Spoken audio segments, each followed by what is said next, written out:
બેતાલીસ ડિગ્રી ગરમીની આગાહી વચ્ચે વરસાદ, માંડવી ઉમરપાડામાં ધોધમાર, સુરતમાં ધીરે ધીરે, જ્યારે ભાવનગરમાં ઝરમર.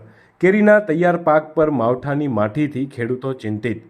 હવામાન વિભાગે ગુજરાતમાં 5 દિવસ 42 ડિગ્રી તાપમાન રહેવાની આગાહી કરી છે. બીજી તરફ આજે સવારથી સુરત અને ભાવનગરમાં વરસાદ પડ્યો હતો.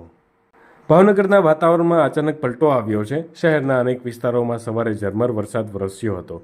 શહેરના અનેક વિસ્તારમાં મસ્તારામ બાપા મંદિર, ચિત્રાયાર્ડ, આખલોલ ચકતનાકા, નારી ચોકડી, વર્તેજ સહિતના વિસ્તારોમાં ઝરમર વરસાદ વરસ્યો હતો. આંતરિયાળ વિસ્તારોમાં પણ ક્યાંક ક્યાંક ઝરમર વરસાદ વરસ્યો હતો.